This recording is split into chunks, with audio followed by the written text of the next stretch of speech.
My name is Molly Higginbotham, 16 years old. My father slapped me across the face and forced me to sign a confession for something I didn't do. My mother packed my belongings into cardboard boxes, photographed them, and posted the images to 230 people online with a caption calling me destructive and jealous. They changed the locks on our house while I stood outside in 52-degree rain. My father's last words were, "Don't come back until you learn respect."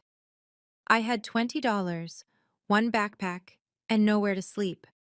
They believed my brother's lie without asking me a single question. What they didn't know was that I'd already secured the one thing that would matter 13 years later. I walked into that storm empty-handed, but I wasn't defenseless.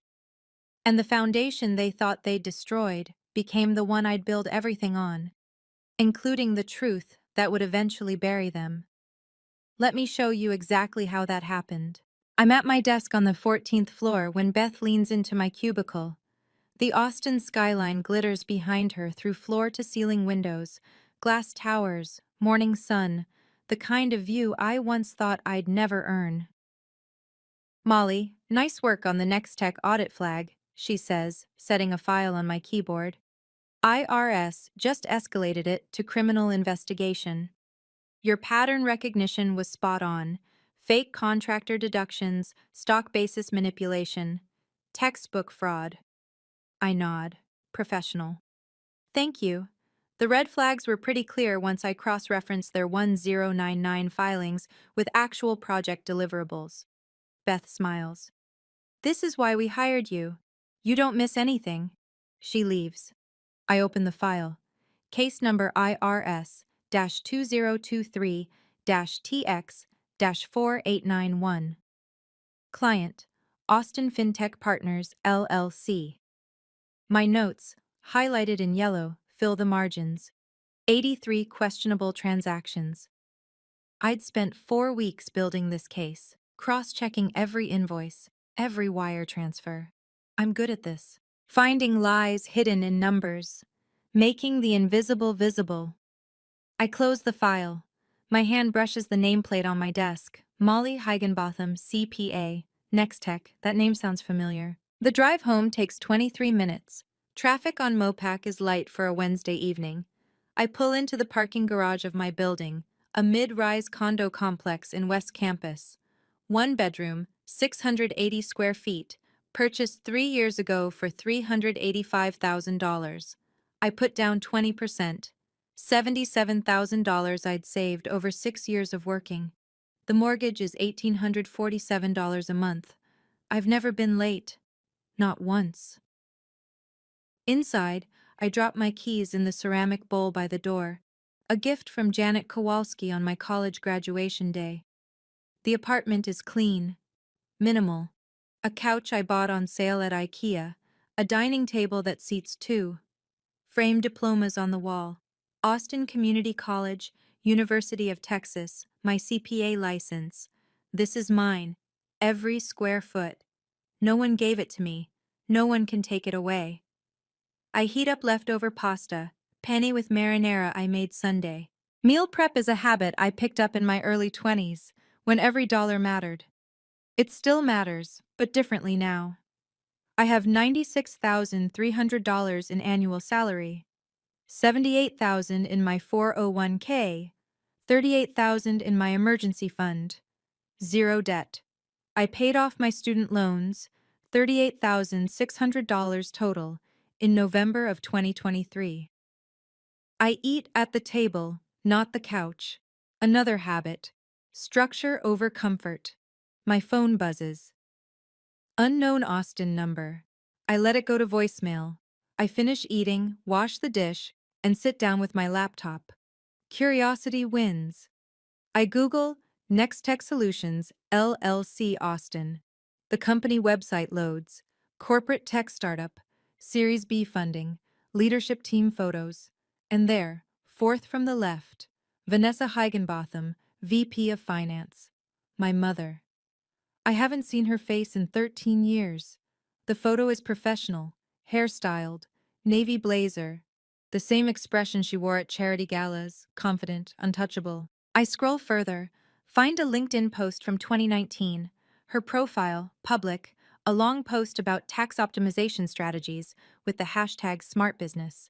She's offering to share tactics via DM. I screenshot it.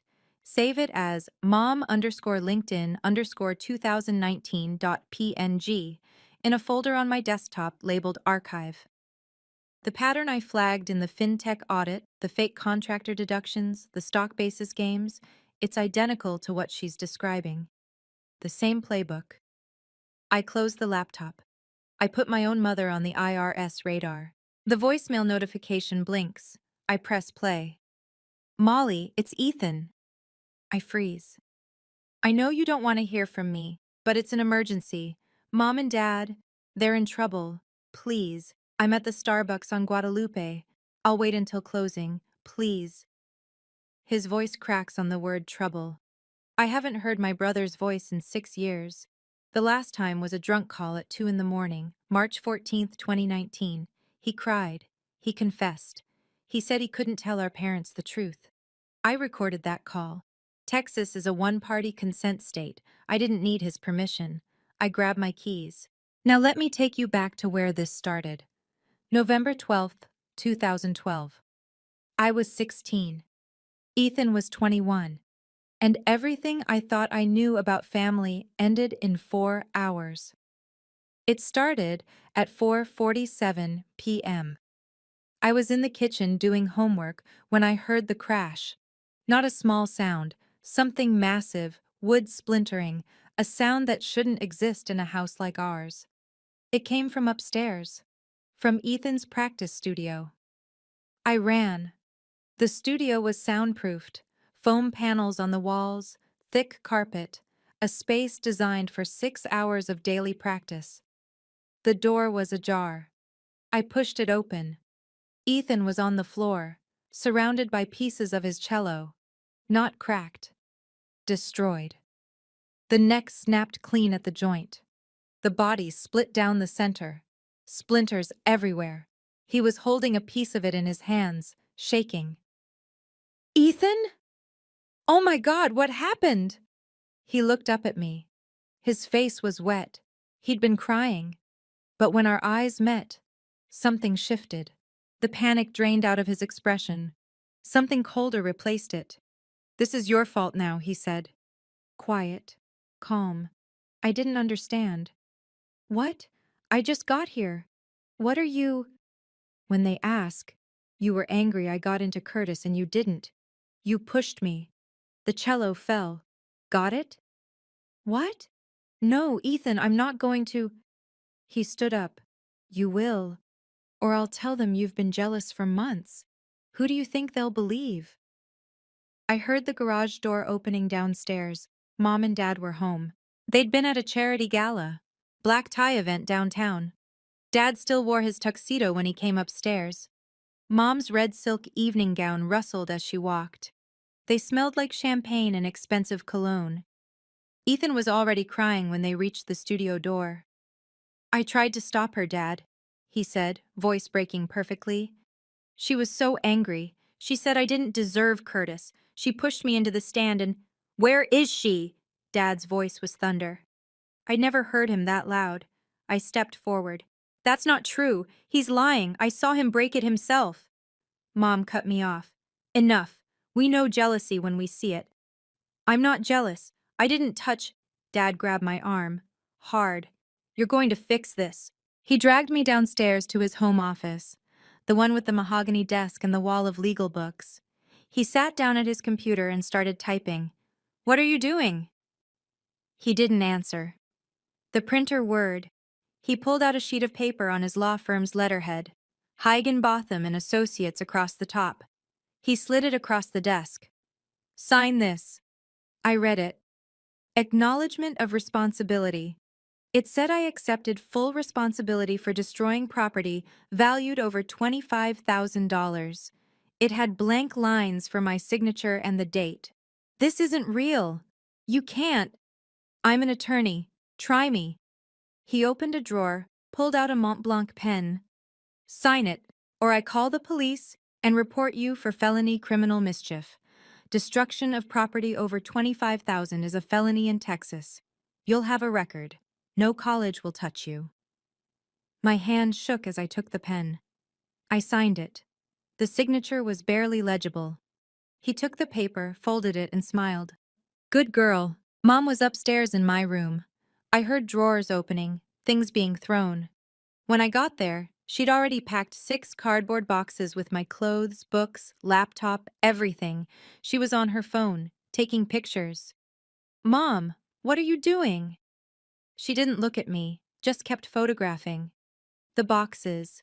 The broken cello pieces Ethan had brought down for evidence. Me, standing in the doorway. Then she opened Facebook, started typing. I watched over her shoulder.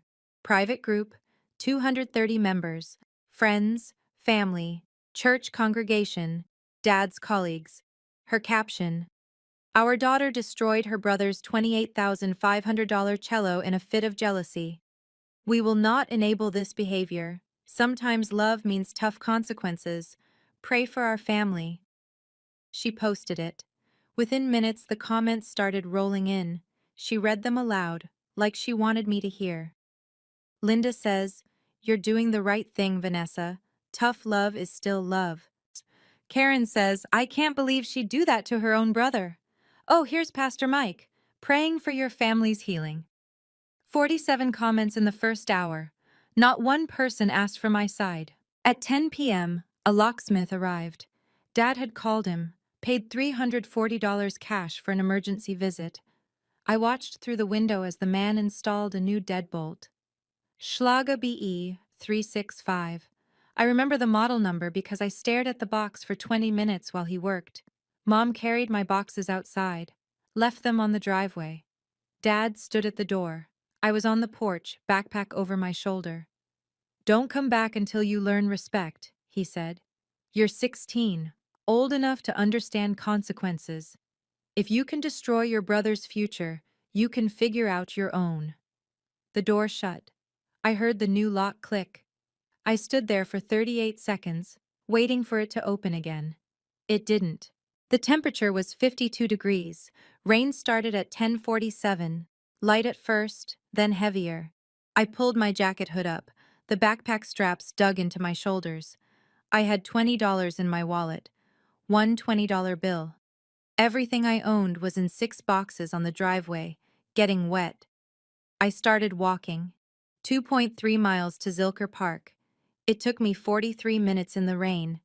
There was a picnic pavilion near Barton Springs. Metal roof, wooden benches. I sat down, soaking wet, and opened my backpack. I had 2 granola bars. Nature Valley, 380 calories total. I ate them both. Then I sat there in the dark, listening to rain hammer the metal roof, and waited for morning. I didn't cry, I couldn't afford to. Don't think about the house. Don't think about your bed. Think about tomorrow. Just tomorrow. That's what I told myself all night. A man walked past the pavilion at 1:30 a.m. I held my breath until he was gone. Thunder rolled in around 2. The rain got worse. I pulled my knees to my chest and made myself as small as possible. At 6:20 a.m., the rain stopped. I walked to Austin Public Library, Central Branch, 710 West Cesar Chavez. They opened at 10. I sat on the steps outside until the doors unlocked. Inside, I found computer station number 12. Plugged in my phone, 18% battery left. The charger was the one thing I'd grabbed that still worked. I borrowed it from the front desk. I Googled Homeless Youth Shelter, Austin, Texas. First result, lifeworks.org. I read everything: transitional living program, shared apartments, help with GED, job placement, counseling, free. I bookmarked the page. My phone buzzed. Text from Mom. Your phone service ends tonight. Goodbye. 18 hours later, my phone went dark. On the afternoon of day 2, a woman approached me at the library. I was still at computer station 12. I'd been there since opening, pretending to study, really just existing in a warm building. "Hi, I'm Janet," she said. She had a LifeWorks badge clipped to her jacket. Photo ID number 0847. I work with young people in tough situations. Can I buy you lunch? No strings, just food. I looked up at her. Why? Because I've been doing this job for 22 years, and I know what day 3 of homelessness looks like. We went to Chipotle. She bought me a burrito bowl, chicken, extra rice, the first real meal I'd had in 48 hours. I ate slowly, tried not to look desperate. You don't have to tell me what happened, Janet said, but I'm guessing it was fast. It always is. I nodded. LifeWorks has a bed for you tonight, she said. If you want it, shared apartment with 3 other girls, house rules, chores, curfew at 10 p.m., but it's safe, and it's warm, and no one will kick you out for something that isn't your fault. I started crying, right there in Chipotle. Couldn't stop. Janet handed me napkins. Didn't say anything, just waited. When I could breathe again, I said, "Okay." She slid a business card across the table. "We'll get you through this." The apartment was at 512 West 29th Street. 4 bedrooms, 2 bathrooms. I got a bunk bed, top bunk. A donated towel still had the Goodwill tag on it. 12 inches of shelf space for my things. My roommates were Sierra, 17, Bianca, 16, Dev, 18. All of them had stories. None of them asked mine. Sierra sat on the edge of my bunk that first night. "First night?" she asked. I nodded. "Yeah, I cried too. You're safe here. Janet doesn't BS you. If she says you got a shot, you got a shot." I lay awake until 4 a.m., listening to 3 strangers breathe. This is my family now. Janet introduced me to Leon Hayes 2 weeks later. He was 62, a retired high school math teacher who volunteered at LifeWorks teaching GED prep. "You're good with numbers," he told me after the first class. "Ever thought about accounting?" I shook my head. "It's honest work," he said. "And honest work builds honest lives." I passed my GED exam 6 months later. Score: 175 out of 200, high enough for college scholarships. Leon handed me the certificate in his beat-up Honda Civic. We sat in the LifeWorks parking lot. "Now what?" I asked. "Now you apply to Austin Community College, and you work. You'll need both." I applied to 14 jobs before Starbucks hired me. Barista. $9.50 an hour, 25 hours a week. My first paycheck was $286.40 after taxes. I deposited it at Wells Fargo, opened a savings account with $50. The second paycheck, $312, deposited. Third, $301, deposited.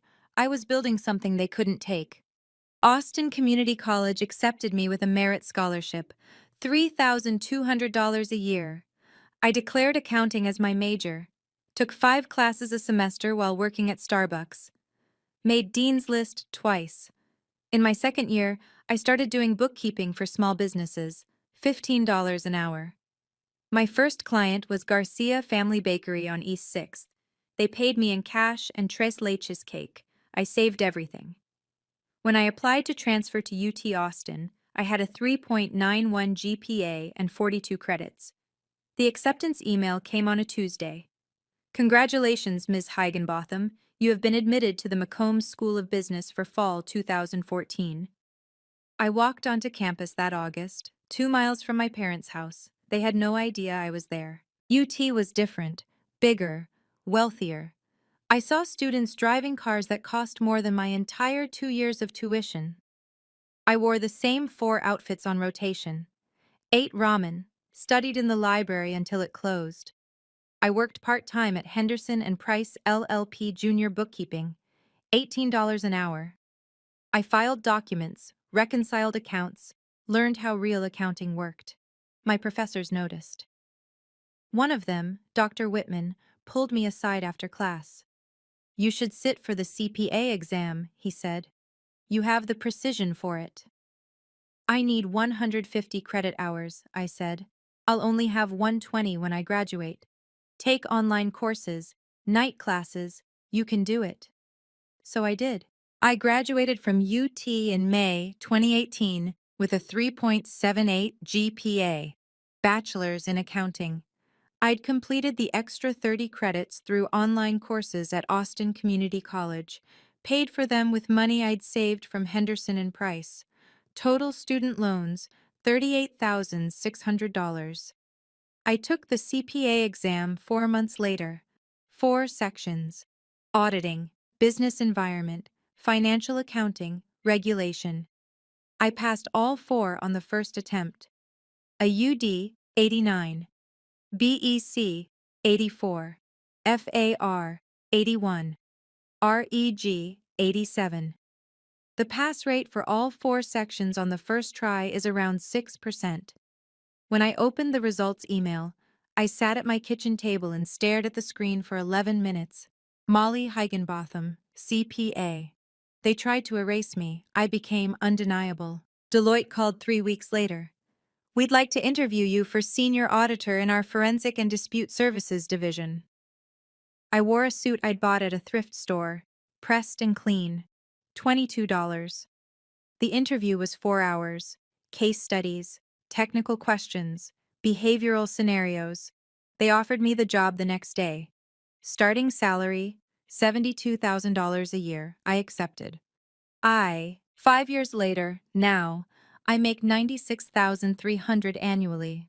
I bought my condo at 27, paid off my student loans at 28. Last payment? November 3rd, 2023. Total paid, $38,600. I framed my CPA license, hung it in my bedroom. Every morning, I see it before anything else. I wasn't lucky. I was relentless. But here's what they didn't know, what they've never known. I wasn't just surviving, I was gathering evidence. It started the morning after they kicked me out. November 13th, 2012, 7:30 a.m. I was at the library, computer station 12, phone at 16% battery. I knew Ethan's passwords. He used the same one for everything. Curtis Institute, 2024. I'd figured it out 3 weeks earlier, watching him type on his laptop. I was curious, nosy maybe. I'd logged into his Dropcam account once or twice, watched him practice, saw how hard he pushed himself. That curiosity saved my life. Dropcam.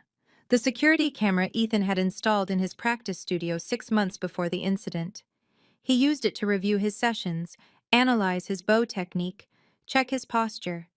It uploaded everything to cloud storage. 7-day free retention. But Ethan paid $9.95 a month for 30 days. I logged in from the library, found the file.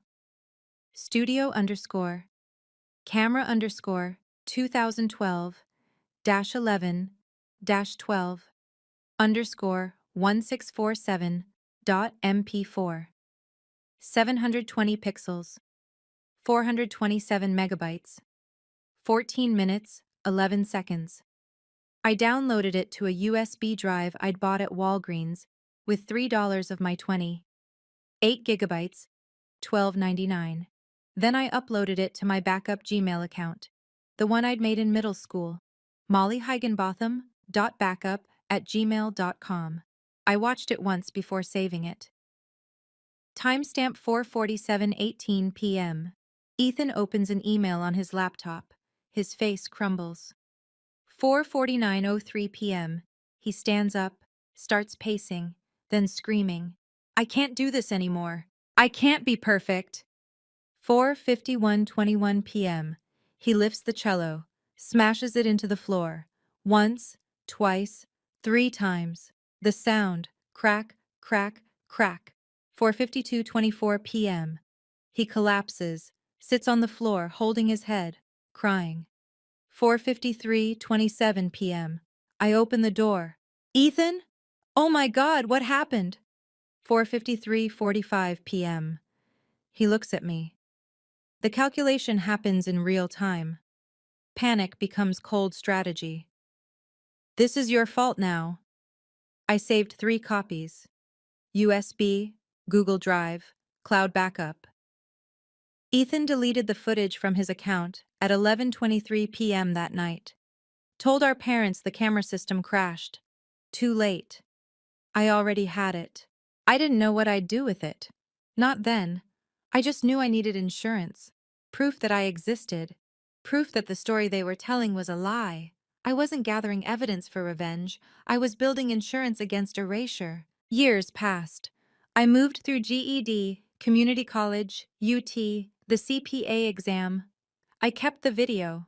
Never watched it again. Just knew it was there. Then, in March 2021, I got a LinkedIn message. 2:43 a.m. from someone named Owen Castillo. Molly, you don't know me, but I was Ethan's roommate at Curtis. I've kept something for 9 years that you deserve to see. I'm sorry I didn't speak up sooner. I was a coward. Owen Castillo. He attached 14 screenshots. I downloaded them. iPhone 4S interface. iOS 6. Old. Text messages between Ethan and Owen. Dated November 19th, 2012. 1 week after I was kicked out. Ethan. I can't believe I let Molly take the fall, but if I tell the truth now, I lose everything. Curtis, the symphony gig, Mom and Dad's respect. I'm trapped in my own lie. Owen. Dude, that's so messed up. She's your sister. Ethan. You don't understand the pressure. If I fail, I'm nothing to them. I read the thread 3 times. Then I saved it in a folder labeled Receipts and replied to Owen. Thank you. He wrote back immediately. I should have sent this years ago. I'm sorry. I didn't respond. Sorry is a word. Screenshots are evidence. Owen sent more over the next few weeks. Email threads Ethan had forwarded to him in 2012 and 2013. Complaints about Curtis. Rants about impossible standards. One email stood out. Curtis Registrar to Ethan, February 15, 2013. Dear Mr. Higginbotham, your merit scholarship has been revoked effective spring 2013. Reason: failed drug screening, THC positive, January 28, 2013. Missed jury performance deadline, disciplinary probation status. Appeal deadline, March 1, 2013. Ethan's reply to Owen the next day. I lost everything.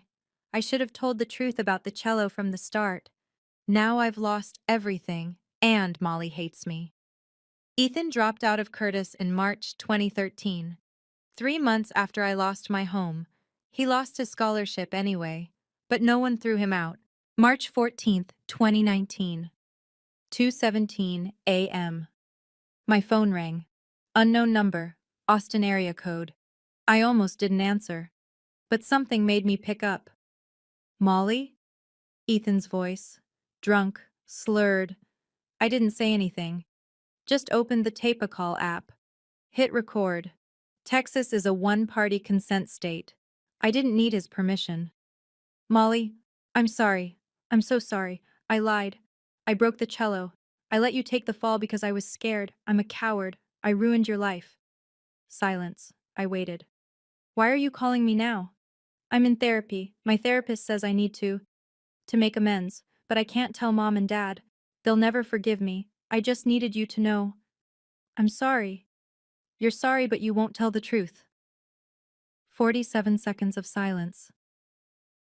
I can't. Click. I saved the file. Ethan_confession_03-14-2019.m4a.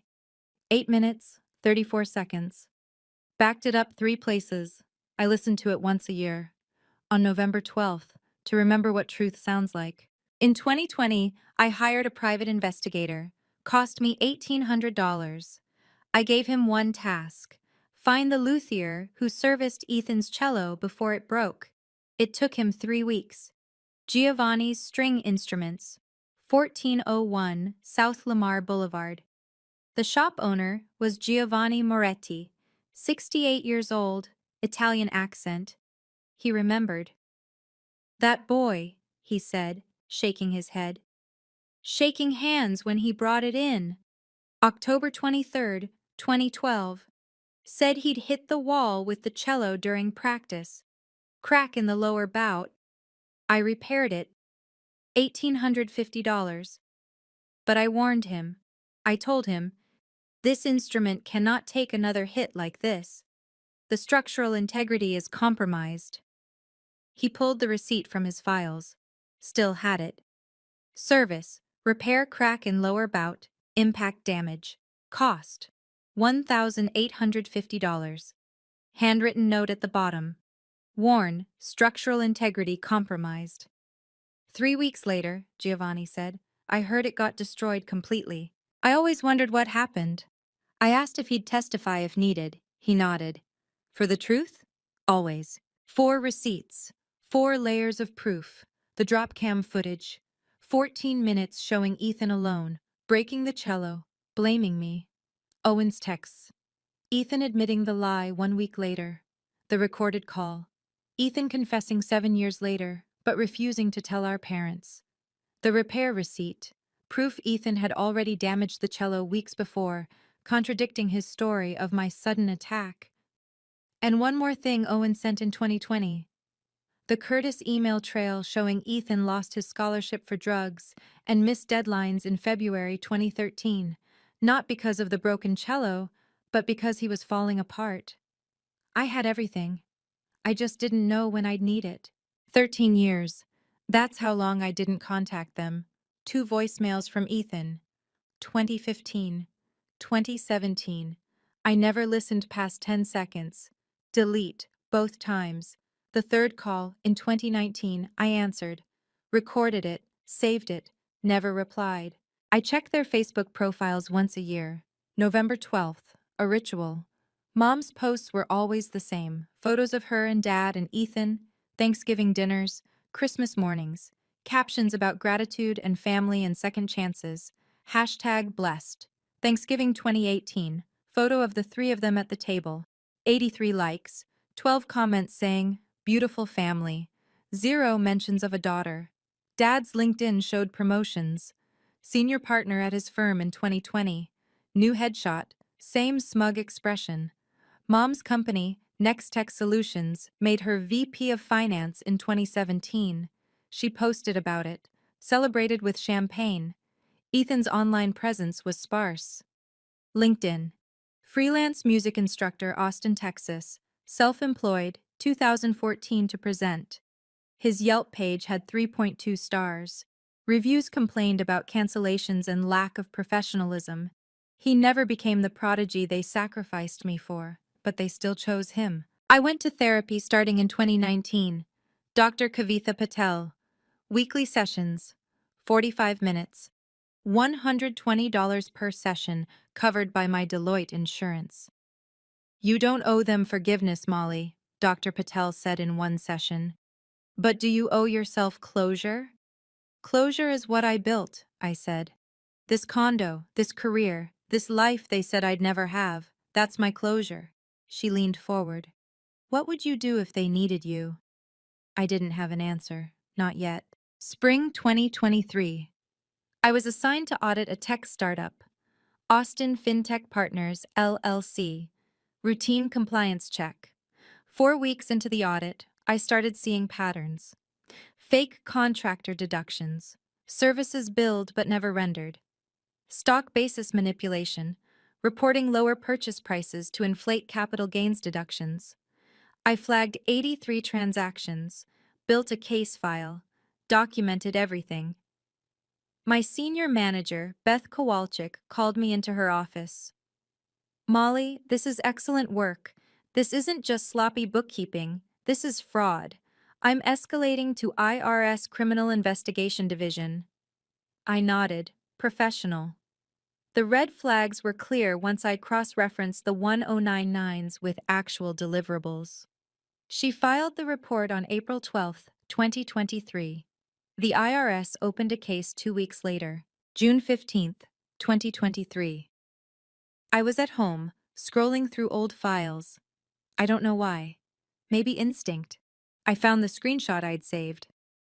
Mom underscore LinkedIn underscore 2019.png.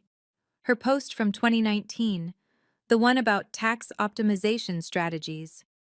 She'd written 3 paragraphs explaining how executives could maximize deductions through creative contractor arrangements and basis adjustments. 378 likes. 42 comments from other executives asking for details.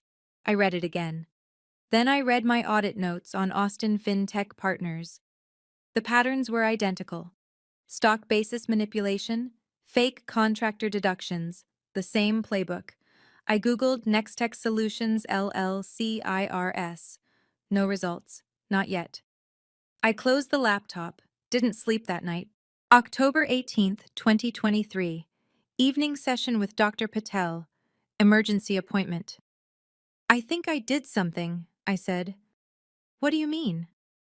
I flagged a fraud case at work. Standard audit. But the IRS expanded the investigation. They found connections to other companies. A whole network using the same CPA firm, doing identical schemes. That's your job, Molly. You did nothing wrong. One of the companies is my mother's. Dr. Patel set down her pen. I handed her the case file cover page. Confidential, IRS criminal investigation. Subject number 7, Higginbotham, Vanessa L. D.O.B., August 14, 1969. Estimated tax liability, $615,000. I didn't know, I said. Not at first. But when I saw the pattern in the original audit, part of me recognized it. From her LinkedIn post. And I didn't look away. If it were a stranger, Dr. Patel asked, would you have reported it? I thought for 3 minutes. Yes. Then you did your job. But the question sat in my chest like a stone. What if part of me wanted this?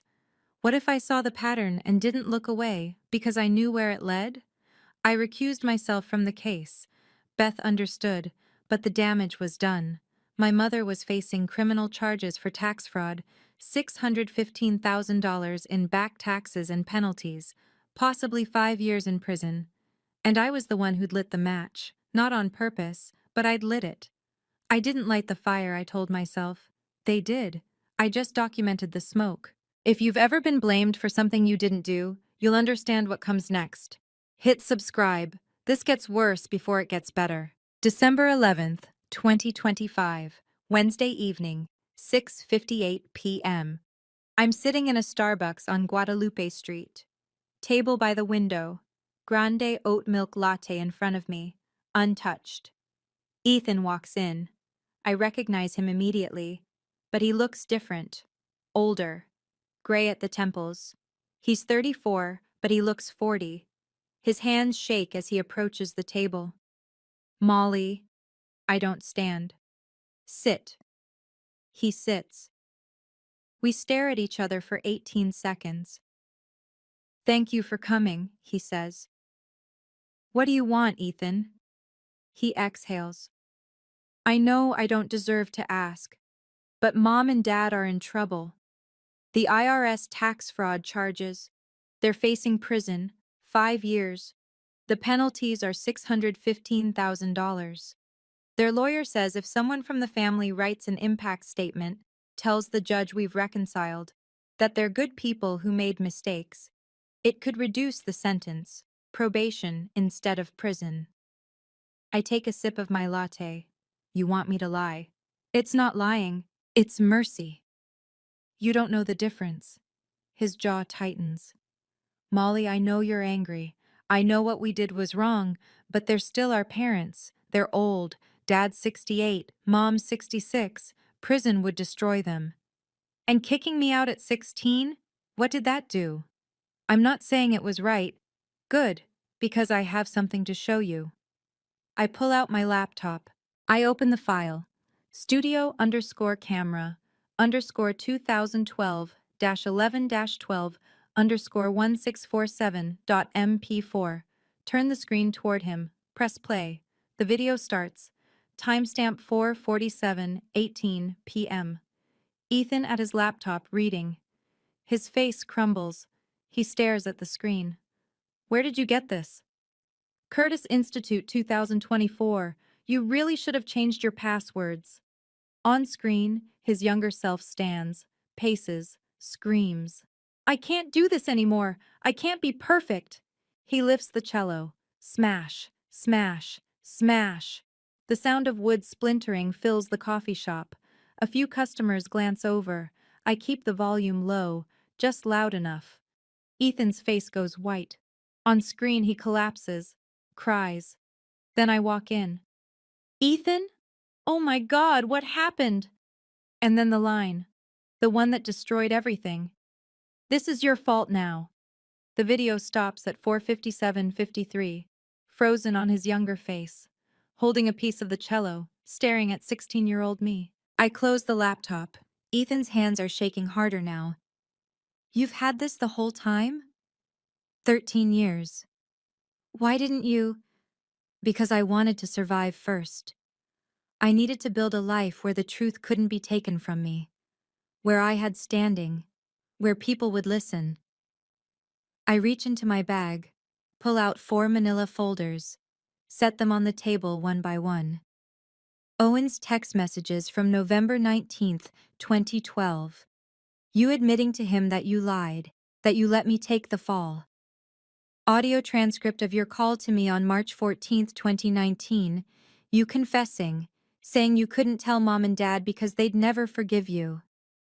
Repair receipt from Giovanni String Instruments. October 23rd, 2012.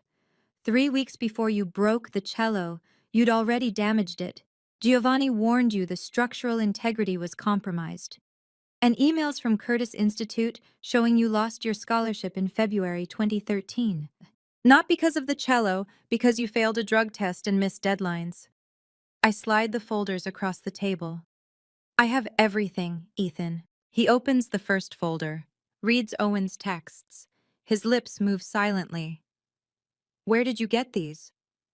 Owen sent them to me in 2021. He felt guilty, kept them for 9 years. Ethan's voice drops. What do you want? I lean forward.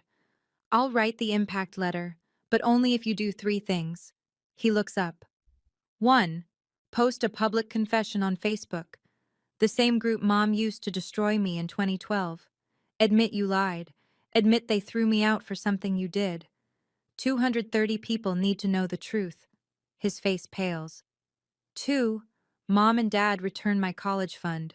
$43,000 plus 13 years of compound interest. $67,000 total. They don't have... Then they figure it out. Sell something. Take a loan. I don't care. They stole my future. They pay it back. And 3. Family therapy. 6 months minimum. Weekly sessions. Before I even consider letting you back into my life. Ethan stares at the table. What if they refuse? Then I send every receipt to the IRS prosecutor and suggest they add parental fraud and child abandonment to the case file. I work in forensic accounting, Ethan. I know exactly how to document abuse of a minor. Silence. Your choice. He starts crying, real tears this time, not the performance from 2012. I was 21, he says. I was so scared of failing, of being nothing. I let you take the fall because I thought I had more to lose. You did fail, Ethan. You failed at being human. But you can start being one now. Tell the truth. He wipes his face with a napkin, then another. 6 napkins total. The barista announces closing in 15 minutes. Ethan looks at me. I'll do it. I'll tell them. All of it. You'll tell them tomorrow, in person, at their house. I want you to watch their faces when they realize they destroyed the wrong child. Will you be there? No, this is your mess. You clean it up first. I pull out my phone, open the voice recorder app, show him the screen. I'm recording this conversation. For insurance. He nods. We shake hands. First physical contact in 13 years. His hand is cold. I stand up, walk out of the Starbucks. I don't look back. December 16th, 2025, 9:47 a.m. Ethan posts to the Facebook group. I'm not in the group anymore. But he screenshots it, sends it to me. The post. On November 12th, 2012, I lied. I broke my own cello during a breakdown and blamed my 16-year-old sister, Molly. My parents believed me without question. They kicked her out that night with $20 in a backpack. They posted publicly about her jealousy and destruction. They stole her college fund to buy me a new cello. None of it was true. Molly didn't break anything. I did. I've carried this lie for 13 years while she rebuilt her entire life from nothing. She became a CPA. She owns a home. She succeeded despite what we did to her, not because of us. To everyone who judged her in 2012, you were wrong. To Molly, I'm sorry. I don't deserve your forgiveness, but I'm telling the truth now. Finally. Ethan Higginbotham. Within an hour, 67 shocked reactions. 23 angry, 12 sad. Top comment from Linda, the same Linda who'd supported Mom in 2012. Oh my God, I owe Molly an apology. 4 hours later, Mom changes the group privacy to hidden. Too late. Ethan screenshots everything first, sends it all to me. It's done, he texts. My phone rings that afternoon. Mom's number. I don't answer. She leaves a voicemail. Molly, it's Mom. Her voice is shaking, crying. I don't know what to say. Ethan told us everything. I'm so sorry. Please, call me back. Please. Second call. 2:17 p.m. Dad's number. Molly, your mother and I. We made errors in judgment. We'd like to discuss resolution. Call my office. I delete both voicemails. Text them both from a new thread. Apologies are words. I need actions. $67,000 wire transfer by December 20th. Family therapy intake by January 3rd. Or no letter. Read receipts on. Both parents read it within 2 minutes. 3 days of silence. Then, December 19th, 4:38 p.m. Bank notification. Wire transfer received. $67,000. I sit on my condo floor and cry for 11 minutes. It's not the money, it's the admission. January 8th, 2026, 10 a.m. Family therapy. First session. Dr. Elaine Ming's office in Travis Heights. Neutral territory. I picked it specifically, not in Westlake Hills where they live, not near my condo. The seating arrangement. Me alone on a love seat. Mom, Dad, and Ethan on the couch opposite. 8 feet of physical distance. Dr. Ming is in her 50s, calm, no nonsense. This space is for truth, not performance, she says. Molly, you set the pace. Jonathan, Vanessa, Ethan, you're here to listen first. Understood? Dad shifts. I still don't think this is. Then you can leave, Dr. Ming says. Molly gets to decide if this continues. He stops talking. Mom cries 4 times in the first session. Dad apologizes once, uses the phrase, errors in judgment, not, I'm sorry. Ethan stays mostly silent. Dr. Ming asks me, what do you need from them? I think for 32 seconds. Proof that truth matters more than image.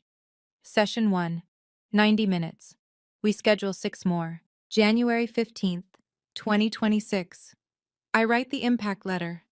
Dear Your Honor, my parents made catastrophic mistakes in 2012 when they expelled me from our home at age 16 based on a lie. They made mistakes again in their tax filings. I don't condone either. But I believe in second chances, the kind I never received at 16. I'm willing to extend what they denied me, the opportunity to rebuild. Not because they've earned it, but because I've earned peace. I support probation with full restitution and mandatory compliance monitoring. Accountability must precede mercy.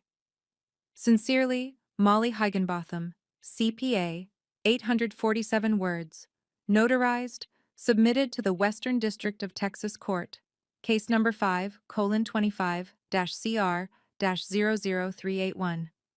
I mail it. I don't tell them what I wrote. They'll find out in court. March 12th, 2026. Federal Courthouse, downtown Austin. Sentencing hearing. I sit in the back row. Don't approach my parents when they walk in. They glance back once. I don't wave. The judge reads the case summary. Tax fraud. Unreported income. False deductions. $615,000. Then he references my letter. The court notes the extraordinary letter from Ms. Molly Higginbotham. Her willingness to extend mercy, despite profound harm, demonstrates a moral clarity this court respects. He sentences them to 5 years probation, $615,000 in restitution on a payment plan, 200 hours of community service each, no prison. Their lawyer thanks me in the hallway afterward. I nod, leave. Mom tries to hug me at the elevator. I step back. We're not there yet. We establish boundaries over the next 3 months.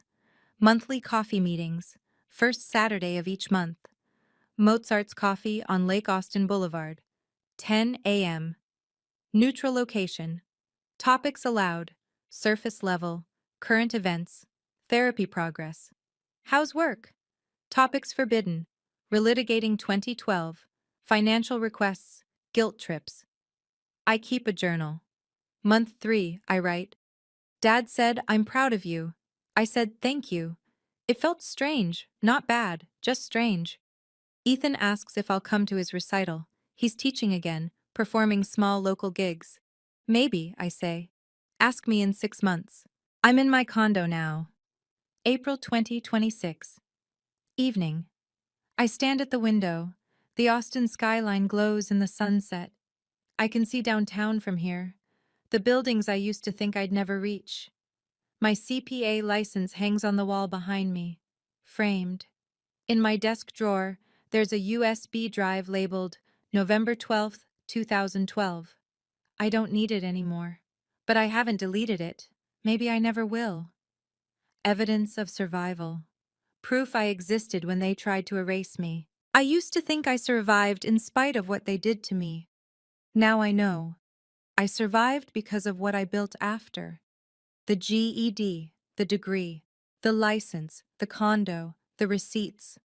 Every piece of evidence I gathered wasn't just proof of their lie, it was proof of my existence. They tried to erase me. I made myself undeniable. 13 years ago, I walked into a storm with $20 and a backpack. Today, I have a career that pays $96,300 a year. I own 680 square feet of Austin real estate. I have $78,000 in retirement savings, $38,000 in emergency funds, 0 debt. And I have a family that's learning, slowly, painfully, what truth costs. I don't know if we'll ever be whole, but I know this. I'm not waiting for them to fix what they broke. I already did that. I built a new structure, one that stands on facts, not feelings, on boundaries, not blind loyalty, on receipts, not faith. Forgiveness isn't a switch you flip. It's architecture. You lay the foundation, accountability, then the frame, consistency, then maybe walls, maybe a roof. But you don't move in until you're sure it won't collapse.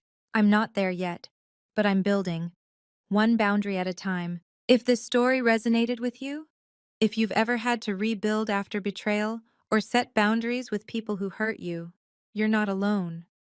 There are more stories like this. Stories of people who survived what should have broken them. Stories of receipts and truth and hard-won peace. Check the playlist and remember, the truth doesn't always set you free, but it shows you who deserves a key. My name is Molly Higginbotham. I'm 29 years old, and I'm not my family's victim anymore. I'm the architect of my own life. Not about money. Alright, that's working. It's on my screen. Sending a message.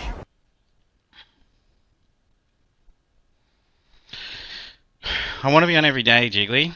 I've got so much work to do, you know, like, I'm trying to build my YouTube channel up. Someone told me that I should have a TikTok.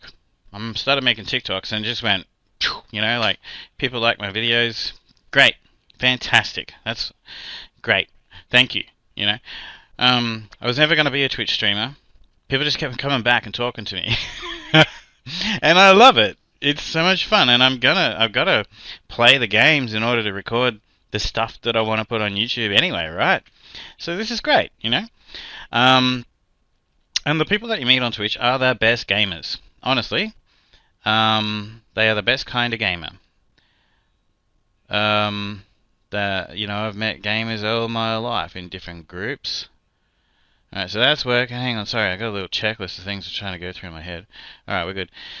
Oh yeah, and I needed to have one of these. Anyways, I don't even know what I was saying, but you know, all good things. Good things and more good things. Alright, write that down. Yeah, always good to see you, Jiggly. Actually, oh my gosh, a little bug just came in here. Fuck. It's summertime. It's been, it's so humid. I was gonna stream without my camera again because, like, I started to yesterday. the, the humidity is absolutely frigging killing me. I feel like I'm drowning in sweat right now. I hope it doesn't look like that on this camera. What am I doing? Oh yeah, let me just quickly do something. I'm just gonna do a little cheat.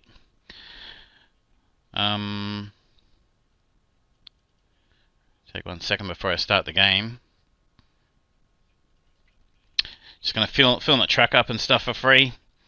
Make sure it's like repaired and stuff before I start, you know, so I don't have to mess around and we can just get into it.